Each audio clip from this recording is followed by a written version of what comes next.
Vamos começar a falar, então, de direito administrativo. Antes de entrar no primeiro tema, que é entender o direito administrativo, a origem, enfim, eu gosto sempre de trazer algumas indicações bibliográficas para quem quiser, obviamente, né, que não necessariamente esses livros são os melhores, ou talvez os livros que vão ser usados na prova de vocês, mas eu tenho alguns livros que eu gosto muito de direito administrativo, e eu sei que às vezes vocês estão procurando aí uma doutrina, é importante, né, para um curso de carreiras, né, para uma prova de carreiras jurídicas, a gente ter uma doutrina também. Então, eu gosto de indicar alguns livros bem rápidos aqui para vocês. O que eu gosto muito, para quem está se preparando para o concurso, porque uma coisa é eu estar falando para quem está estudando direito administrativo, pesquisando, enfim, que aí precisa de um livro denso e que vai discorrer e criar teorias, enfim, o que eu acho que não é o nosso caso aqui. Para uma turma de carreiras, eu gosto demais, na verdade, para vários tipos de concursos diferentes, eu gosto demais do curso de Direito Administrativo do Rafael Oliveira. Acredito que vocês já devam ter ouvido falar dele, né? O Rafael hoje é, sem dúvida nenhuma, uma das referências que a gente tem em Direito Administrativo, ele é procurador do Rio, é professor aqui do Supremo também, já deu aula aqui no Supremo, dá ainda em alguns pós-graduação, enfim. Gosto demais, eu sempre estudei, sempre não, né? Mas um bom tempo, assim, no final da minha época de concurso, eu estudava pelo Rafael, gosto demais dele. E eu gosto dele por quê? Porque ele vai trazer para a gente divergência doutrinária, que não tem como a gente falar que no direito administrativo não tem, né? Não sei se vocês já tiveram aula com o Chiquinho, e se ele em algum momento já falou mal do direito administrativo, mas ele fala que o direito administrativo é assim. A professora fala uma coisa com C, a Maria Silvia Zanella fala outra, Zanella de Pietro fala outra, o José dos Santos Carvalho Filho fala outro, e o STF fala outro. E a gente precisa ficar patinando ali porque esses entendimentos são cobrados para a gente em prova.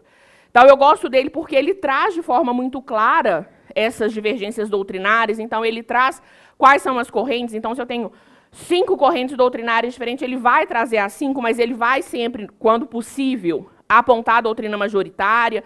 Então, eu gosto dele porque a gente precisa aprofundar esse tanto, né, entender que existem essas divergências. Traz muito entendimento jurisprudencial, ele é muito atualizado nessa questão de decisões do STF e do STJ, então eu gosto demais dele. Mas, ao mesmo tempo, ele não fica inventando moda, sabe? Ele não fica discorrendo demais e dando... Ele dá a opinião dele, mas não é uma opinião que ele vai gastar 3 páginas, igual a gente tem alguns autores aí que gastam. Dá a opinião dele, pronto, mas a minha não é a majoritária, a outra que é e vida que segue. Gosto demais dele, mas não estou dizendo que ele é essencial, não. E a gente tem os clássicos, né, do direito administrativo, que dentre eles, eu tenho 2 que eu acho que são mais didáticos para vocês que estão estudando. Facilitam um pouco mais o entendimento de vocês, que é o José dos Santos Carvalho Filho, José dos Santos Carvalho Filho, o famoso Carvalhinho, e a Maria Silvia Zanella de Pietro.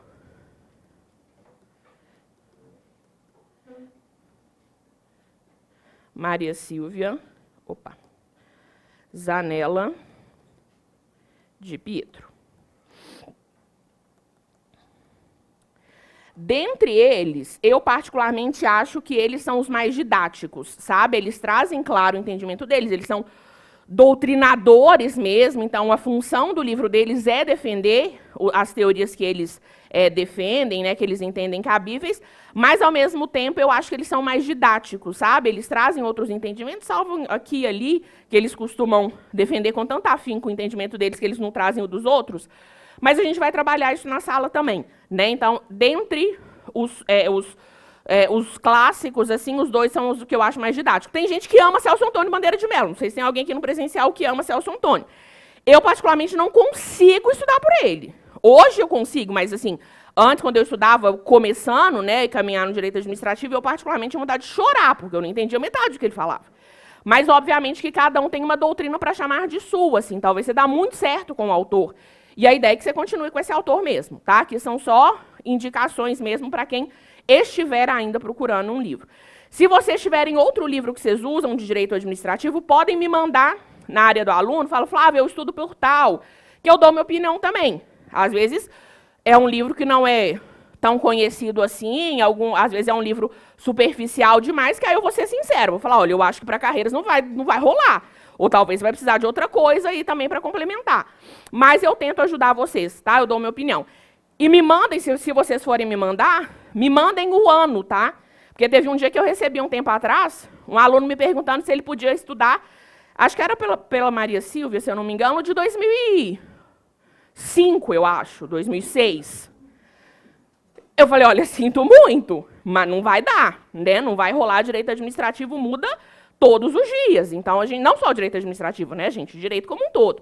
Então, podem me mandar, me mandem o livro, o autor, me mandem o ano, que aí eu dou minha opinião sincera também, caso vocês precisem, tá? Dessa ajuda. Se não precisar também, tá bem com o meu livro, bora, vamos estudar, certo? Comecemos nossa matéria, então, o primeiro ponto que a gente precisa trabalhar, direito administrativo. De fato, entender o direito administrativo. Por quê?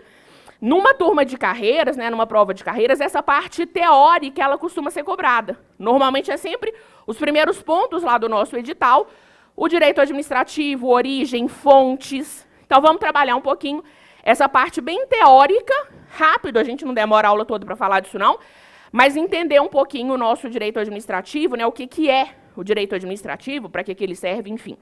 Primeiro ponto que é importante a gente entender é essa questão da origem. Porque o direito administrativo ele é um ramo do direito relativamente novo, se a gente for analisar, né? Ele surge ali no século XVIII. Ele não é um ramo do direito tão antigo quanto outros ramos do direito administrativo. Isso porque, durante muito tempo, vivia-se em estados absolutistas. Estados absolutistas em que o rei ele era o representante de Deus na Terra. E o rei, sendo o representante de Deus na Terra, ele não admitiria um ramo do direito que o limitasse, que limitasse a sua atuação. Né? A ideia do direito administrativo é justamente essa. A gente vai anotar um conceito mais para frente, mas a ideia é essa. É limitar a atuação da própria administração pública, criar regras para o administrar público. Então, durante muito tempo, né, com essas... como eu estou percorrendo ali os estados absolutistas, seria impossível a gente pensar numa possibilidade de um direito administrativo, de um ramo do direito que viesse, de alguma forma, a limitar a atuação da administração. Só que ao longo da história, obviamente não vou ficar aqui dando aula de história porque não é minha função, mas ao longo da história, a gente começa a ter certos acontecimentos que começam a mostrar essa necessidade de limitar, inclusive, a atuação do Estado. Primeiro ponto, não necessariamente numa ordem cronológica, mas que a gente pode apontar, né, em que começa a se perceber essa necessidade de limitar o Estado, é a Revolução Francesa.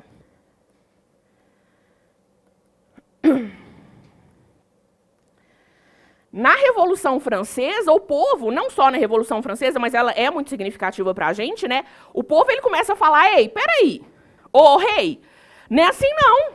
Você não é essa coca toda que você acha que você é. Em algum momento, a gente tem que te limitar. Você tem que se submeter às mesmas regras, ou a pelo menos algumas regras, que nós particulares também nos submetemos. Então, a Revolução Francesa ela vem como uma forma de limitar, né, de mostrar essa necessidade de limitar o Estado, de limitar a administração pública. Outro marco, não vou dizer marco, né, mas outro acontecimento histórico mesmo, que não necessariamente surge com o direito administrativo, ou surge o direito administrativo, mas que ajuda a gente a começar a pensar nessa necessidade, é a Declaração dos Direitos do Homem e do Cidadão.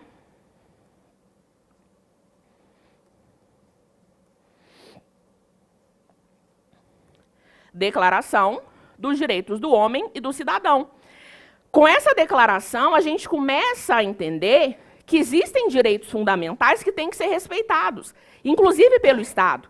O Estado ele tem que respeitar direitos fundamentais que são dados à sociedade, né, às pessoas que formam a sociedade. Então, a Declaração dos Direitos do Homem e do Cidadão também se mostra como muito importante para começar a pavimentar esse caminho do direito administrativo. E, por fim, sem dúvida alguma, né, é importante a gente citar o surgimento, né, do Estado de Direito. O Estado de Direito, ele demonstra essa necessidade de que eu tenho que criar regras, inclusive para o próprio Estado. O próprio Estado, o próprio administrar público, né, a administração pública, ela tem que se limitar. Então, quando a gente fala dos ideais da Revolução Francesa, da Declaração dos Direitos do Homem e do Cidadão e do surgimento do Estado de Direito, a gente consegue perceber um caminho, então, que vai possibilitar o surgimento do direito administrativo. Esse caminho que vai possibilitar que a administração pública ela comece a se submeter às regras do mesmo jeito que os particulares até então eles já tinham que se submeter. Quando a gente fala do Estado de Direito, a gente sempre vai pensar na ideia de que eu tenho que criar limites através de lei, e esses limites eles vão ser, inclusive, para a própria administração. Então, eu começo a criar essa ideia de que a atuação da administração ela vai se submeter à lei da mesma maneira que a atuação dos particulares, né, da sociedade em geral. E a gente pensa também em Montesquieu, né, na separação dos poderes.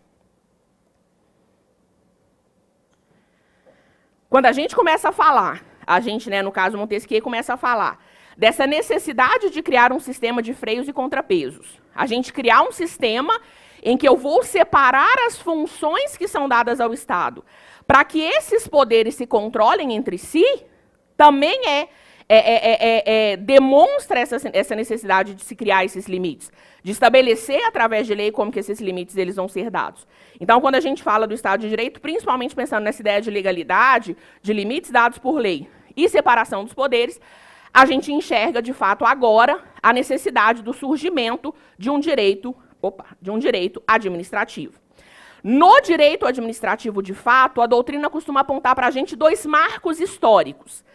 A gente caminha, né, desde a Revolução Francesa até isso tudo que a gente está falando até então, e aí acontecem dois marcos históricos que vão agora sim ser a certidão de nascimento do direito administrativo. Marcos históricos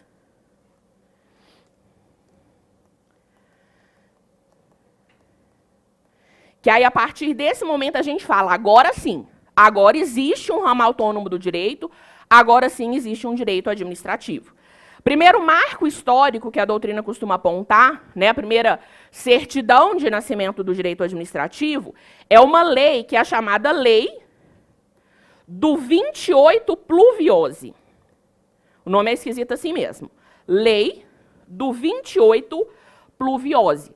Essa lei do 28 Pluviose é uma lei de 1800, na França, e é a primeira lei que vai tratar da organização administrativa. Então, é o primeiro momento que a gente tem em que existe uma lei, né, em que é editada uma lei, lá na França, que recebe esse nome, Lei do 28 Pluviose, que vai estabelecer como que a administração pública na França ela vai se organizar.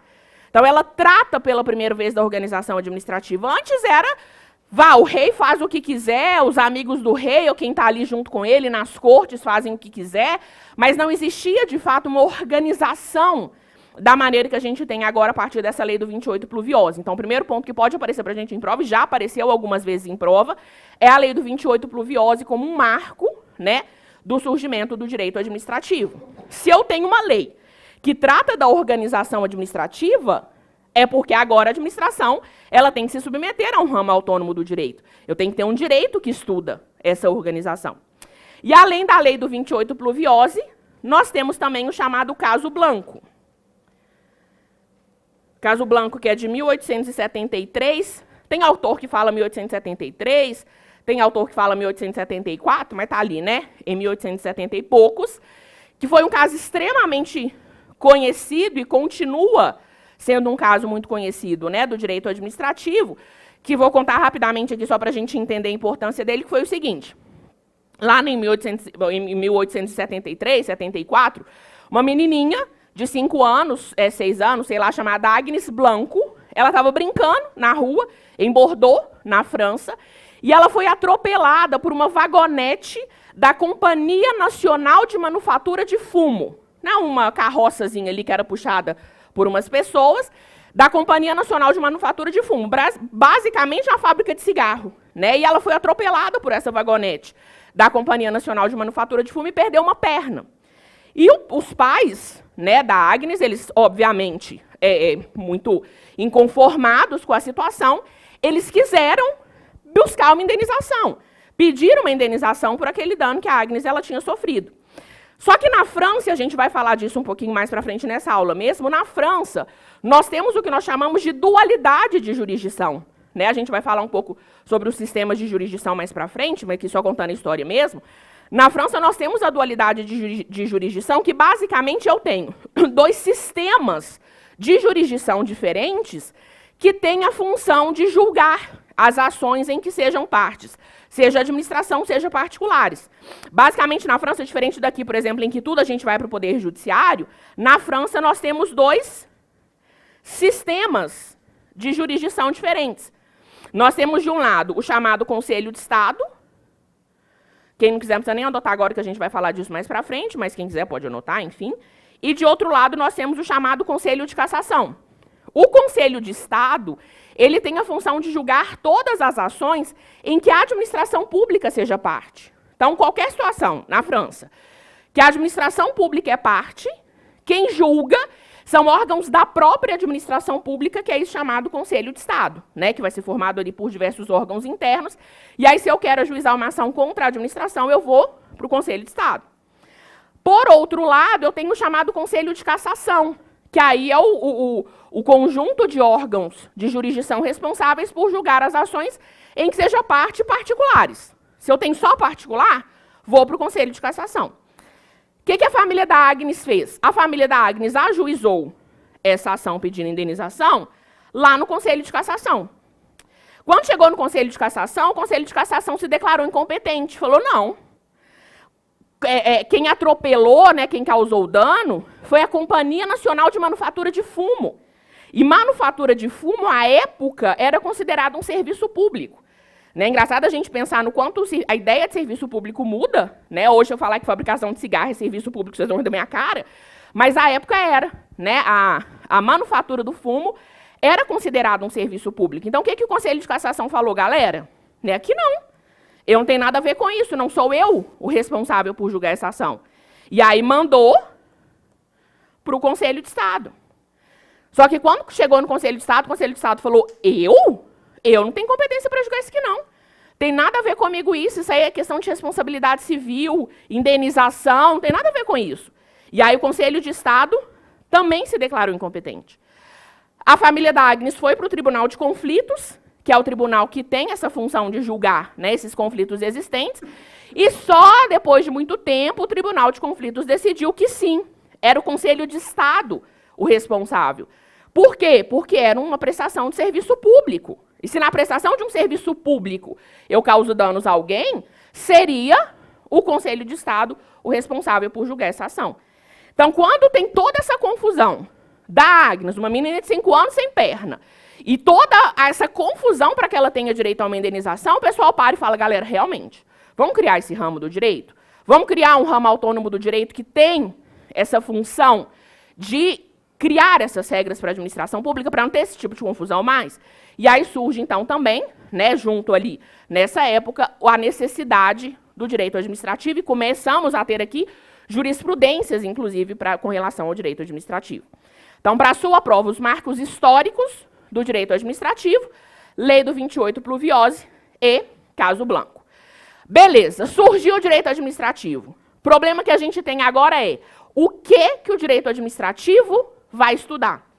Como é que eu vou conceituar o direito administrativo? Qual que é o conceito que eu vou dar para o direito administrativo? Desde daí, a gente já consegue perceber que nada no direito administrativo vai ser extremamente simples. Porque ao longo da evolução histórica, e mesmo em determinadas situações, na mesma época, nós começamos a adotar critérios diferentes para conceituar direito administrativo. É uma parte extremamente teórica, tá, gente? Eu sei que é muito mais legal quando a gente está estudando uma coisa prática, mas a gente precisa trabalhar um pouco esses critérios que já foram usados para conceituar o direito administrativo. Vou com calma, vamos anotando cada um deles e entendendo por que esses critérios não existem ou não são adotados hoje em sua maioria, né? São critérios que foram sendo usados, mas que foram perdendo a força. E aí, com calma, a gente vai tentando entender todos esses critérios, tá certo? Primeiro critério que a gente pode pensar, e eu não estou falando necessariamente numa ordem cronológica, porque, como eu disse, durante épocas eu tinha escolas diferentes, usando critérios diferentes, mas o primeiro critério que a gente pode adotar é o chamado critério legalista, que também pode ser chamado de critério exegético, francês, empírico ou caótico.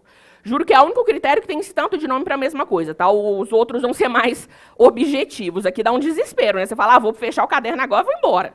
É o único, juro. Tá? Que tá um critério legalista, exegético, francês, empírico ou caótico. Esse primeiro critério, né, a gente vai falar de critério legalista só para não ter que ficar repetindo toda hora esse tanto de nome. Esse critério legalista, ele basicamente dizia que o direito administrativo seria o ramo autônomo do direito que teria a função de estudar as leis existentes em um determinado país que tratassem da administração pública. Então, o critério legalista dizia que a administração pública, que o direito administrativo, desculpa, seria o ramo do direito que teria a função de estudar as leis, né, o conjunto de leis que tratassem de administração pública naquele determinado país. Então, a ideia é, vamos criar um ramo autônomo do direito para estudar esses conjuntos de leis.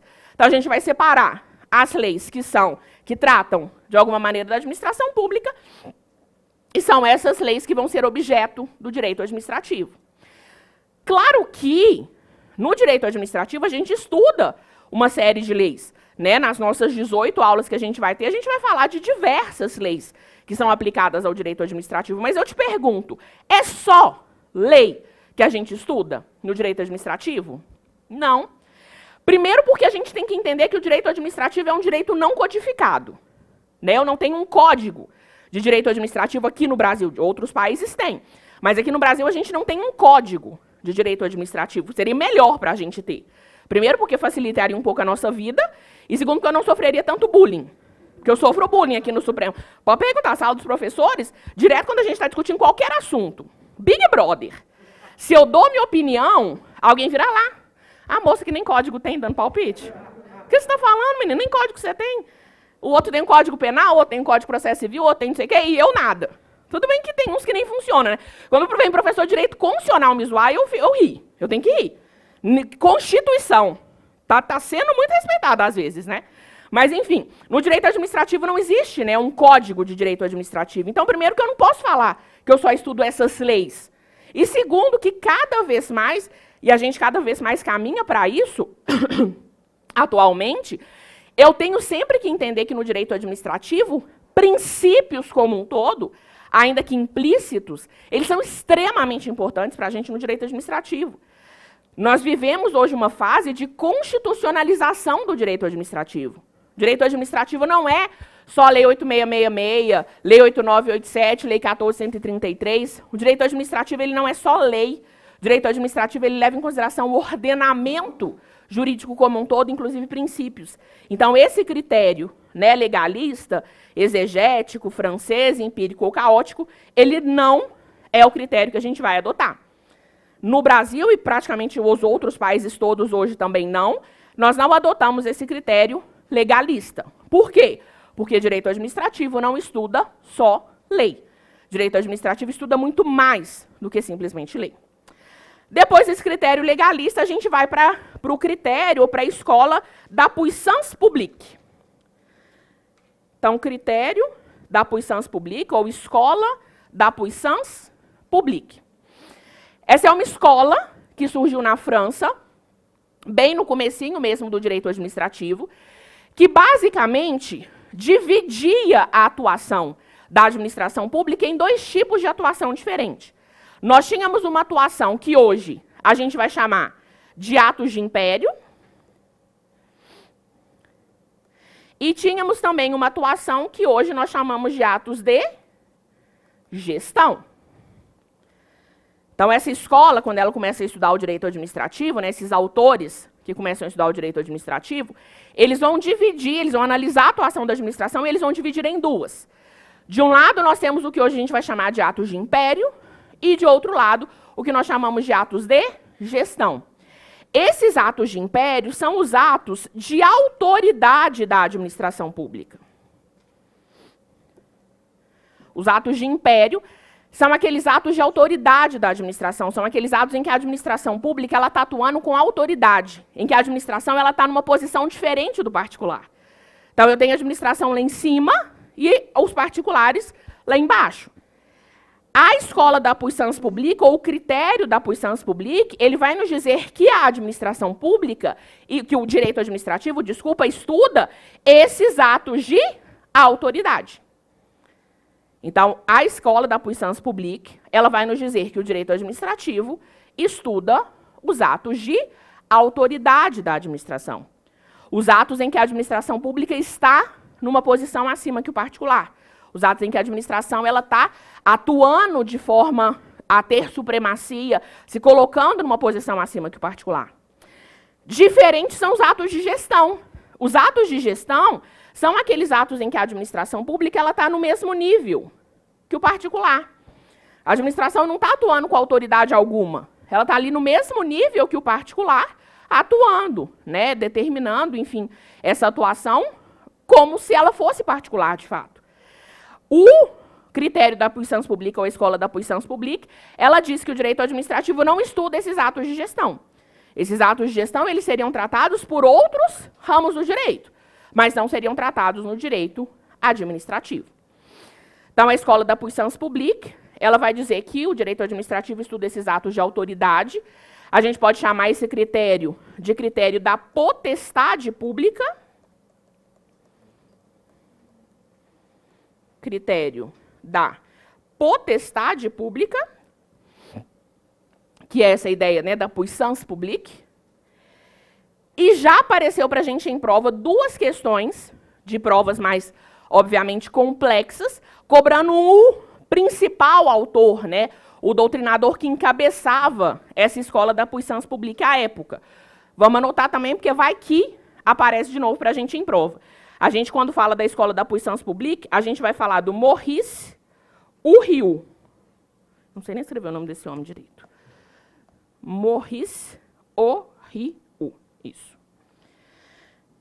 Ele que encabeça a escola da puissance publique, ele que fala, né, ele que toma as rédeas, vamos dizer, dessa escola, dessa ideia, né, de direito administrativo baseado na potestade pública e seguido, obviamente, por diversos outros autores. Tá? Esse critério, à época, ele foi um critério muito bem aceito durante determinada época, né, principalmente lá na França, porque a gente estava começando a pensar, de fato, no direito administrativo e pensando nesse direito administrativo realmente voltado a esses atos de autoridade da administração. No entanto, hoje, pensando no nosso direito administrativo, esse critério ele também não dá para ser utilizado. Porque senão, na próxima aula, quando eu fosse falar com vocês de empresas públicas e sociedades de economia mista, não teria por que eu falar delas. Já que empresas públicas e sociedades de economia mista são pessoas jurídicas de direito privado. Então, claro, que na maioria das vezes no direito administrativo, a gente estuda, de fato, esses atos em que a administração ela tem poderes, em que a administração ela está exercendo, né, poderes, mas não necessariamente ou não só essa atuação. Tá? Então, a escola da puissance publique, o critério, né, que a escola da puissance publique traz para a gente hoje, no direito administrativo brasileiro, também não tem como a gente adotar. Depois da escola da puissance publique, a gente vai para o critério do serviço público, talvez um dos que mais aparecem para a gente em prova. Critério do serviço público, que simplesmente vai nos dizer que o direito administrativo é o ramo do direito que estuda a prestação do serviço público. Direito administrativo é o ramo do direito que estuda a prestação do serviço público.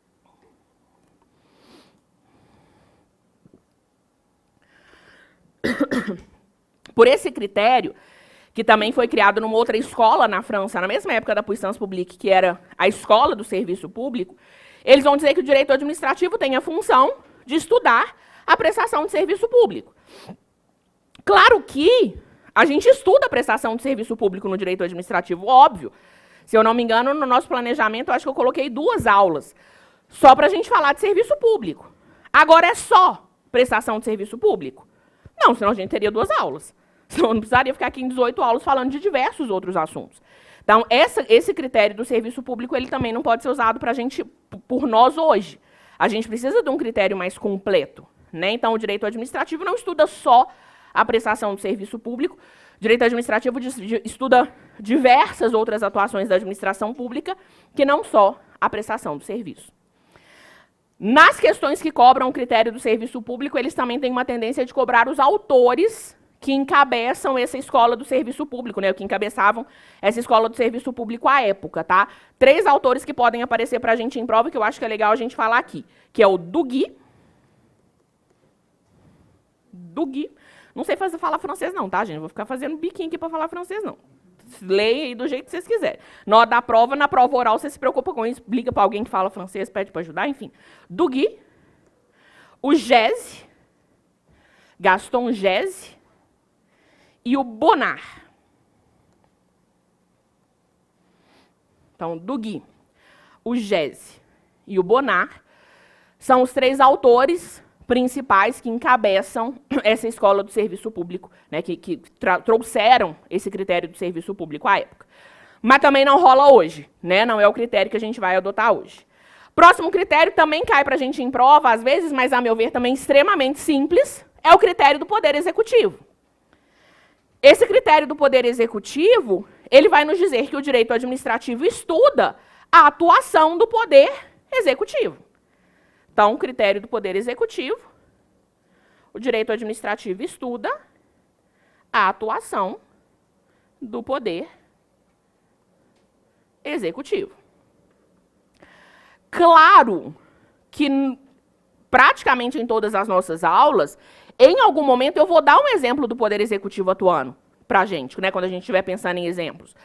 Porque o Poder Executivo é aquele poder que exerce de forma típica a função administrativa. Então, se eu estudo, né, e a gente vai chegar daqui a pouco no critério que a gente adota hoje, mas se eu estou estudando a função administrativa, é óbvio que a gente sempre vai pensar no Poder Executivo, em princípio.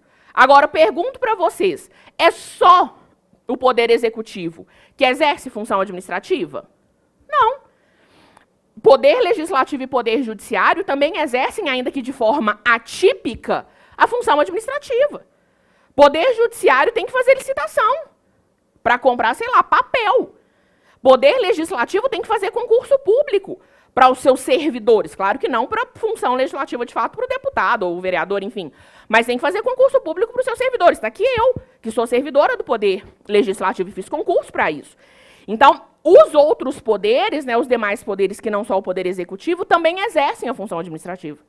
E o tempo todo que eu estiver falando de função administrativa, eu também estou falando desses poderes, ainda que o exerçam de forma atípica. E outra, para mostrar que realmente esse critério do Poder Executivo não dá para a gente adotar.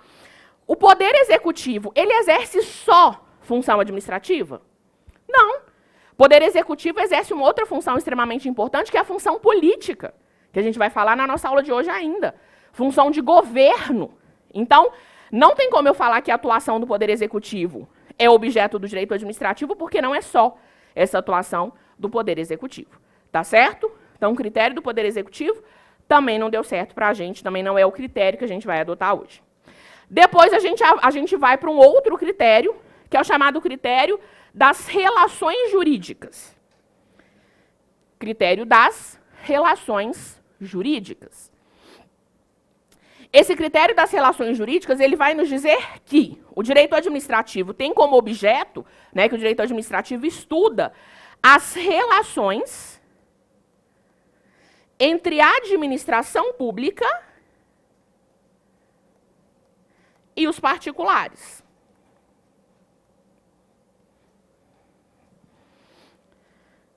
Então, o critério das relações jurídicas vai nos dizer que a administração pública estuda as relações entre a administração pública e os particulares. Claro que em certa medida é. Claro que em certos momentos, no direito administrativo, a gente estuda essas relações jurídicas entre a administração e os particulares, né, que antigamente a gente chamava de administrados. Né, quando eu falo do exercício do poder de polícia, quando a gente fala da própria prestação de serviço público, a gente está pensando na administração se relacionando com particulares, mas não é só. No direito administrativo, em diversos momentos, a gente estuda relações internas da própria administração com ela. Então, quando a gente estuda poder disciplinar, quando a gente estuda poder hierárquico, quando a gente fala da própria organização administrativa que a gente começa na nossa aula de hoje.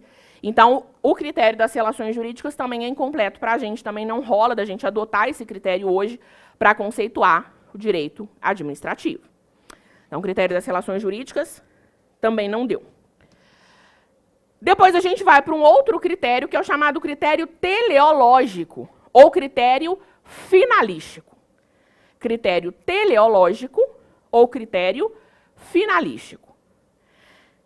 Esse critério, ele vai nos dizer que o direito administrativo, ele vai estudar os fins almejados pelo Estado. Por isso o nome, né? Teleológico ou finalístico. Então, o direito administrativo, ele estuda os fins almejados pelo Estado. E, obviamente, o que o Estado faz para alcançar esses fins. Quando a gente analisa esse critério teleológico, a gente percebe que ele é extremamente amplo e que ele vai fazer com que a gente se confunda, muitas vezes, com o direito principalmente constitucional. Porque no direito constitucional eu também estudo, em determinadas situações, os fins que o Estado almeja. Eu também estudo a ideia de garantir a segurança pública, a ideia de garantir a cultura, a ideia de garantir a proteção ao meio ambiente lá no direito constitucional. Aqui no direito administrativo a gente estuda muito mais o caminho que vai ser percorrido para levar a esses fins do que os fins de fato. Então, o critério teleológico ou finalístico, ele também, por ser extremamente amplo e por acabar confundindo a gente com outros ramos do direito, ele também não vai ser um critério adotado. Então, o critério teleológico também não é o critério adotado hoje. Juro que está quase acabando, tá, gente? Depois, o critério negativo ou residual, eu tenho que tratar de todos, porque eu não sei qual que vai cair na sua prova. A gente tem alguns que caem mais, mas não tem como saber, então bora lá. Depois, a gente tem o critério negativo ou residual, que eu brinco que foi aquele momento em que alguém apelou. Falou, cansei. Não aguento mais esse tanto de critério que estão inventando para conceituar direito administrativo e não está dando certo. Ninguém consegue entender o que o direito administrativo estuda. Vamos fazer o seguinte, o direito administrativo é aquele ramo do direito que estuda tudo que não é estudado por outros ramos do direito. Estuda o resto. O que sobrar, estamos pegando. Então, o critério negativo ou residual, ele vai dizer que o direito administrativo estuda aquilo que não é objeto de estudo dos outros ramos do direito. Eu vou colocar resto aqui, só para a gente... Não vai colocar isso na prova, pelo amor de Deus, né? Mas, enfim, o direito administrativo estuda o resto. Estuda aquilo que não é objeto dos outros ramos do direito, manda para o direito administrativo, taca aqui, que a gente vai estudar. Em certa medida, né? Se a gente for pensar no exercício de funções, tudo que não é função legislativa, tudo que não é função judiciária, vem, em determinada medida, para ser função administrativa. Mas é um critério extremamente amplo, né, gente? Eu não posso falar isso simplesmente, porque senão vai aparecer umas coisas que não tem nada a ver com a gente aqui. Então, não é um critério também que é utilizado hoje, pelo fato de ser muito amplo mesmo, né? Pelo fato de não... Qualquer critério que é um critério residual, ele deixa a desejar, né? Ele vai deixar a gente numa sinuca de bico em determinadas situações. Então, também não é o critério que é adotado hoje. Depois, a gente vai para o critério da hierarquia. Esse critério, pouquíssimos autores falam dele, mas eu quis colocar aqui também porque aparece aqui e ali em algum doutrinador. Critério da hierarquia, que vai nos dizer que o direito administrativo é o ramo autônomo do direito que estuda o que eles chamam de órgãos inferiores. Enxergando numa relação hierárquica, eles vão dizer que o direito administrativo estuda aqueles órgãos inferiores, aqueles órgãos que estão abaixo numa relação hierárquica. Porque aqueles órgãos que seriam chamados órgãos de cúpula, eles são estudados pelo direito constitucional. Então, o direito administrativo seria o ramo autônomo do direito que estuda os órgãos chamados de órgãos inferiores. Os órgãos superiores, que hoje a gente costuma usar o termo órgãos de cúpula, seriam objeto do direito constitucional e não do direito administrativo.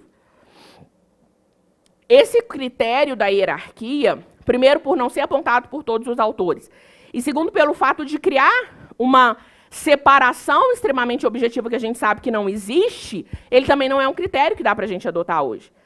Em determinada medida, eu também estudo a atuação de outros órgãos, que não apenas esses chamados órgãos inferiores. A presidência da República, ela tem que fazer licitação, e se ela tem que fazer licitação, ela não está exercendo o que a gente chama de função política, está exercendo função administrativa, que é a gente que estuda aqui. Claro que eu não vou estudar a função política, a função de governo desses órgãos de cúpula, mas a função administrativa é objeto do direito administrativo. Então, também não deu certo o critério da hierarquia. Depois, a gente vai para o critério da atividade não contenciosa. Critério da atividade não contenciosa, que basicamente vai dividir ou vai diferenciar o direito administrativo do processo civil, do processo penal. Ele vai dizer que o direito administrativo é o ramo do direito que estuda as atividades não contenciosas do Estado. Direito administrativo seria o ramo do direito que estuda as atividades não contenciosas, aquelas atividades em que eu não tenho a necessidade de resolução de lides. Se eu não tenho que ter uma resolução de conflitos, aí o direito administrativo estuda. Se tem resolução de conflitos, aí manda para o processo civil, manda para o processo penal. O direito administrativo teria aquela função não contenciosa, aquela função de estudar, né, as atividades não contenciosas do Estado. Só que no direito administrativo, nós temos em determinadas situações resolução de conflitos. Por exemplo, o processo administrativo. Ainda que, claro, na via administrativa eu não tenha a chamada coisa julgada propriamente dita, né, só a coisa julgada administrativa, que é quando ainda posso ir ao Poder Judiciário, mas o direito administrativo, em certa medida, ele entra também em situações em que existe algum tipo de conflito. Então, também não foi um critério possível de ser adotado, né, hoje não é um critério possível de ser adotado. Então, o critério da atividade não contenciosa também não é adotado. Depois, a gente vai para o critério da distinção entre a atividade jurídica e social do Estado. Critério da distinção entre a atividade jurídica e social do Estado.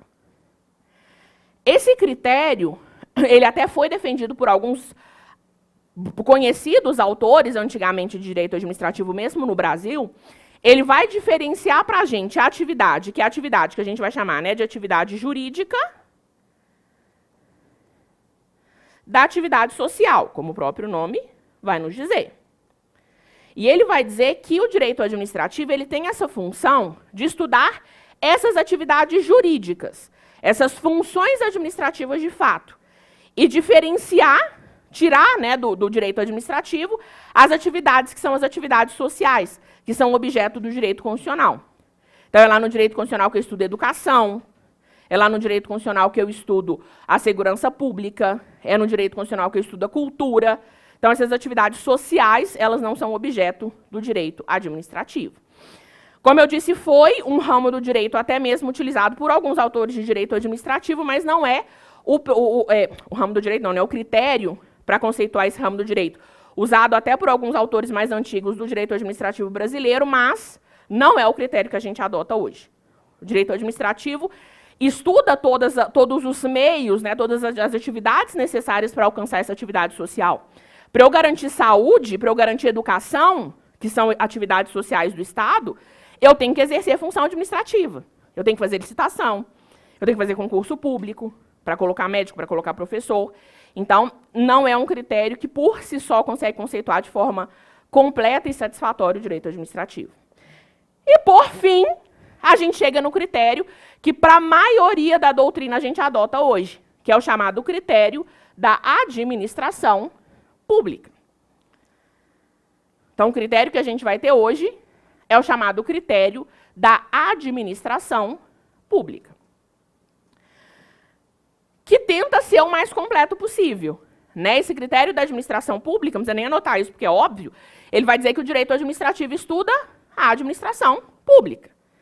Que o objeto do direito administrativo é estudar a administração pública em todas as suas funções, em todas as suas atuações. Se é administração pública, tirando, obviamente, função política ou de governo, que a gente fala daqui a pouco, é objeto do estudo do direito administrativo. Então, eu vou estudar toda a atuação, sejam os atos administrativos, sejam os poderes que a administração tem, sejam os meios que ela tem que adotar para exercer a função dela. Então, o direito administrativo, ele é o ramo autônomo do direito que estuda a administração. Baseado nesse critério, vamos colocar um conceito completinho de direito administrativo no caderno. E aí a gente já muda de assunto, já passa para outro assunto aqui dentro. Tá? Então, para quem quiser anotar, óbvio, pode colocar o seguinte conceito de direito administrativo. Direito administrativo eu vou anotar o conceito, e aí depois a gente vai voltando e trabalhando os pontos principais dentro dele, tá? Então, o direito administrativo é o ramo autônomo do direito público, ramo autônomo do direito público, que tem por objeto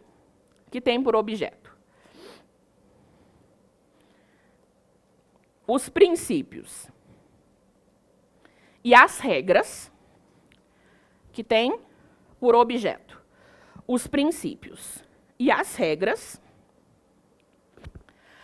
aplicáveis às pessoas jurídicas, órgãos públicos e agentes públicos, aplicáveis às pessoas jurídicas, órgãos públicos e agentes públicos que exercem a atividade jurídica não contenciosa, que exercem a atividade jurídica não contenciosa e que realizam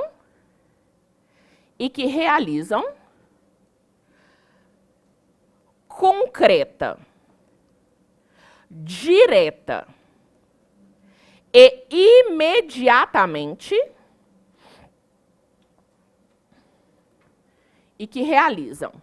concreta, direta e imediatamente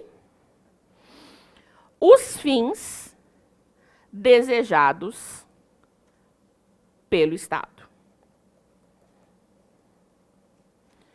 E que realizam de forma concreta, direta e imediatamente os fins desejados pelo Estado. Já doeu a mão? Eita, vamos lá.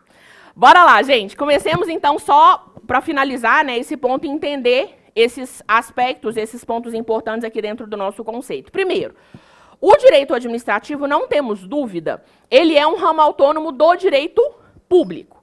A gente sabe que hoje, né, essa divisão em direito público e direito privado é extremamente criticada, né? A gente caminha para uma ideia em que o direito como um todo, ele tem que ser estudado, que eu não consigo colocar em caixinhas extremamente separadas. Direito público de um lado e direito privado de outro lado. Eu tenho uma série de pontos de encontro, né, entre o direito público e o direito privado. Então, no direito administrativo, a gente estuda uma série de regras que vêm, né, do direito privado, como diz o Bruno, o direito administrativo bebe nas águas do direito civil em determinadas situações, do mesmo jeito que lá no direito privado, em determinadas situações, vão ter aspectos que vêm do direito público. Então, essa divisão hoje, né, academicamente, de direito público e direito privado, ela é extremamente criticada pelos autores mais modernos do direito como um todo. Mas para uma prova de concurso público, a gente ainda vai pensar dessa maneira, né? A gente ainda vai entender que existem ramos do direito e que o direito administrativo está aqui dentro, da caixinha do direito público. Então, é um ramo autônomo do direito público, que tem por objeto, né, que vai estudar tanto os princípios quanto as regras que são aplicadas à administração. Como eu disse para vocês, é uma tendência muito forte do direito administrativo nos últimos anos, a chamada constitucionalização do direito administrativo. Em diversos ramos do direito a gente tem visto, né, esse caminho, que é uma ideia de que eu tenho que interpretar sempre o direito administrativo, todos os pontos do direito administrativo baseado na Constituição, ainda que em princípios implícitos. Então, quando a gente for falar do princípio, quando a gente pensa, né, no princípio da legalidade, que já está disponível para vocês, nessa aula em que a gente fala sobre princípios, sobre o regime jurídico administrativo, quando eu falo do princípio da legalidade, eu deixo claro para vocês que hoje a ideia de legalidade para a administração é considerar a lei no sentido amplo, é considerar o ordenamento jurídico. Então, eu não posso fechar o direito administrativo só para as regras que são aplicáveis à administração. Os princípios, eles são extremamente importantes também. Então, o direito administrativo estuda os princípios e as regras. Essa ideia de juridicidade que a gente tem hoje, né? Dessa ideia de legalidade num sentido amplo, abarcando todo ordenamento jurídico. Quem que o direito administrativo estuda, gente? Quais são os sujeitos do direito administrativo? A administração pública. E daqui a pouco a gente vai trazer um conceito de administração pública. Um dos sentidos de administração pública é justamente isso aqui. Pessoas jurídicas, órgãos públicos e agentes públicos. As pessoas jurídicas que integram a administração, seja administração direta, seja administração indireta, todos os seus órgãos públicos, todos os seus agentes públicos são objeto do direito administrativo. Claro, quando estiverem exercendo essas atividades aqui, mas são objeto do direito administrativo. Por isso o nome critério da administração, que a maioria dos autores vai usar, porque é justamente esse critério que estuda a administração pública. E a administração, no sentido subjetivo, como a gente vai ver, é justamente pessoa jurídica, órgão público e agente público. E aí, quais são as atividades, né, que são exercidas por essas pessoas jurídicas, órgãos públicos e agentes públicos, que são objeto do direito administrativo? Primeiro, a atividade jurídica não contenciosa. Trazendo um pouco daquele critério que a gente viu, realmente o direito administrativo, em princípio, ele não vai entrar no contencioso de fato. Ainda que eu tenha processo administrativo, mas é um contencioso que leva a coisa julgada administrativa. Então, o direito administrativo estuda atividade jurídica não contenciosa. E essas pessoas jurídicas, órgãos públicos e agentes públicos, eles alcançam os fins desejados pelo Estado de forma concreta, direta e imediata. Por que a doutrina do direito administrativo vai trazer para a gente essa atuação concreta, direta e imediata? Para eu diferenciar de outros ramos do direito, ou para eu diferenciar de outras funções que são exercidas pelo Estado também. Quando eu falo que o direito administrativo estuda essa atividade concreta, eu estou diferenciando a função administrativa da função legislativa. Porque a função legislativa ela vai atuar de forma geral e abstrata. Ainda que eu tenha, né, a possibilidade lá da lei de efeitos concretos, mas a gente sabe que é exceção, quando a gente pensa no exercício da função legislativa, que você estuda lá no direito constitucional, a função legislativa é justamente a edição de atos gerais e abstratos. E o direito administrativo não se preocupa com isso. A não ser excepcionalmente lá no poder regulamentar, que a gente fala mais para frente. Mas a função da administração pública ela é concreta. Quando eu falo que a atuação da administração ela é direta, eu estou dizendo que a atuação da administração pública ela não precisa de provocação. Eu estou diferenciando da função jurisdicional. A função jurisdicional ela depende de provocação, a da administração pública não. Ela própria vai lá e atua. A administração pública ela atua até mesmo de ofício. Claro que ela pode ser provocada, beleza se ela for, mas ela atua também de ofício. Então é uma atuação direta. E é uma atuação imediata, para diferenciar dos fins sociais do Estado, para diferenciar daquelas atividades sociais. Quando eu falo, né, quando eu estudo lá no direito constitucional, o dever que a administração tem de garantir educação, de garantir saúde, de garantir segurança pública, é aquilo que lá na frente o Estado tem que alcançar. Agora, o que imediatamente o Estado tem que fazer para alcançar isso? É o direito administrativo que vai dizer. Faz concurso, nomeia professor, faz licitação, desapropria uma casa para colocar uma escola pública funcionando. Tudo isso que imediatamente tem que ser feito para alcançar lá na frente esses fins sociais, fica com a gente aqui no direito administrativo. Tá certo, gente? Tentei trazer a explicação de todos os aspectos aqui do conceito, eu vou sempre tentar fazer isso para a gente não ter que ficar decorando esse tipo de coisa. O melhor, né, o ideal, né, no mundo ideal, a gente conseguir entender, porque aí fica mais fácil de vocês, na hora da prova, conseguirem encontrar, né, esses pontos importantes do direito administrativo. Então, direito administrativo é isso. Basicamente, resumindo, é o ramo autônomo do direito que estuda a administração pública. Com relação ao direito administrativo, então, a gente passa para um outro ponto, a gente já vai terminando essa parte mais teórica para já começar a falar de organização da administração, mas é importante a gente falar das fontes do direito administrativo. Se tem um ponto que normalmente vai aparecer no edital lá no comecinho, são as fontes do direito administrativo. Da onde que eu pego, né, de onde eu pego todos os pontos importantes para a gente aqui no direito administrativo. Não temos dúvida que a fonte que a gente chama de fonte primordial do direito administrativo é o quê? A lei. Se aparecer isso na sua prova, certíssimo. Tá? A lei é a fonte primordial, é a fonte principal do direito administrativo. Até mesmo porque eu tenho um princípio que é o chamado princípio da legalidade, né? Que a administração só atua se tiver determinação por lei. Só que, claro, lei no sentido amplo, mas a lei, ela é a fonte primordial, ela é a principal fonte do direito administrativo. Além da lei, a gente pode citar a doutrina. A doutrina, ela tem um papel muito importante para a gente no direito administrativo, ainda que não seja a fonte primordial, porque a fonte primordial é a lei. Mas o direito administrativo, até mesmo pelo fato de não ser um ramo codificado do direito, a doutrina, ela tem um papel muito importante, né? Então, os entendimentos dos doutrinadores, né, é extremamente importante para a gente no direito administrativo. Só de um exemplo, tá? Até 2005, tudo bem que parece que 2005 foi há 1 milhão de anos atrás, mas se a gente for pensar no caminho do direito 2005, está logo ali, até 2005 não existia uma lei que falava sobre consórcios públicos. Tudo que estudava-se no direito administrativo sobre consórcio público, que a gente vai falar mais para frente, a união dos entes federativos, enfim, era a doutrina que estabelecia. Eram os autores que falavam como que o consórcio público ia funcionar, como que ele ia se formar. Só em 2005 que a gente teve a edição de uma lei dos consórcios públicos, que é a Lei 11.107. Então, a gente consegue perceber que a doutrina, ela tem, de fato, um ponto, né, uma atuação muito importante para a gente como fonte do direito administrativo. Não só nisso, né, não só nesses assuntos que não tem lei alguma, mas até mesmo para possibilitar a edição de uma lei que venha atender, de fato, as necessidades. Se a gente pega a Lei 14.133 de 2021, né, que é a nova lei de licitações e contratos administrativos, que a gente vai ficar 3 aulas, provavelmente, trabalhando, a Lei 14.133 de 2021, ela traz muita coisa que eram os doutrinadores que defendiam. Eles estudavam, né, eles falavam da Lei 8.666, e eles falavam, gente, que loucura, que lei lerda, que lei devagar, e criticavam. E isso tudo, obviamente, fez com que essa nova lei ela seja muito mais eficiente, ou tente, né, pelo menos, trazer um procedimento muito mais eficiente. Então, a doutrina, sem dúvida alguma, também é extremamente importante para o direito administrativo.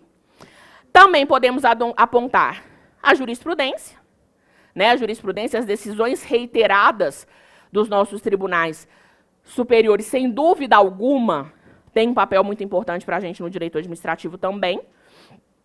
O tempo todo, sempre que possível, eu vou trazer para a gente decisões do Supremo Tribunal Federal, do Superior Tribunal de Justiça, mas desde já, quem não tem o costume de estudar, né, esses entendimentos jurisprudenciais, muda a forma de estudar, pensa mesmo como que vocês vão fazer isso, porque cada vez mais para a gente, principalmente numa prova de carreiras jurídicas, extremamente importante que vocês tenham esse conhecimento, né? Então já entra lá no site do STF, do STJ, todo mundo já assinou o push lá?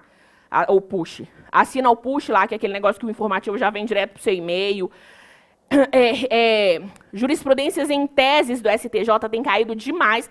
Antes, as bancas elas cobravam muito, os examinadores cobravam muito só informativo. Tudo bem que as decisões elas se repetem nos dois, mas hoje, cada vez mais você consegue perceber que assim, o examinador ele entrou lá no site do STJ, e entrou jurisprudências em tese. Aí, sei lá, escolheu um tema direito administrativo, desapropriação. E tem 4 alternativas da questão, 4 ele copiou de lá. É muito claro para a gente isso, né? Então, jurisprudência em tese do STJ, gente, extremamente importante. Tese de repercussão geral do STF, não deixa de sempre acompanhar, por mais que venha também no informativo, mas eu acho que é uma boa forma de revisar quando está chegando sua prova, pegar todas elas e dar uma lida, sem dúvida alguma, né? A jurisprudência ela tem um papel extremamente importante para a gente no direito, não só no direito administrativo, óbvio, né? Mas falando aqui dele, é um papel extremamente importante por causa disso. A gente tem muita divergência doutrinária, a gente tem muita divergência no direito administrativo, e chega em algum momento que a galera tem que falar, ei, o STF, o STJ, me fala o que faz aqui, porque a gente não sabe como que vai resolver esse problema. Então, é extremamente importante, tanto que, às vezes, quando não tem jurisprudência, o direito administrativo ele fica meio que patinando. Agora, por exemplo, né, no final de 2021, que a gente teve eu não falo nem alteração, porque não é alteração, né, gente, uma lei nova, né, da lei de improbidade administrativa, que fez com que muita coisa de entendimento jurisprudencial agora deixe de ser aplicado, a galera do direito administrativo está desesperada, doida para o STF, principalmente para o STJ, começar a falar. Por quê? Porque a gente fica meio que sem saber como que, num caso prático, uma determinada situação ela vai ser decidida. Então, jurisprudência também é extremamente importante. E, por fim, dentre as 4 fontes principais que a doutrina costuma apontar, nós temos os costumes. Os costumes que são essas práticas reiteradas da sociedade também são extremamente importantes para a gente no direito administrativo, né? Também são fontes importantes do direito administrativo. Claro que, única observação rápida aqui com relação aos costumes, é que os costumes eles vão ser considerados fontes do direito administrativo se eles não estiverem contra a lei. Se eu tenho um costume contra a lei, né, ou contra a legem, né, como a doutrina costuma dizer, aí, obviamente, esse costume não vai ser fonte para o direito administrativo. Ainda que a sociedade inteira faça alguma coisa errada. Se é contra a lei, obviamente que eu não posso adotar isso, né, como uma fonte do direito administrativo.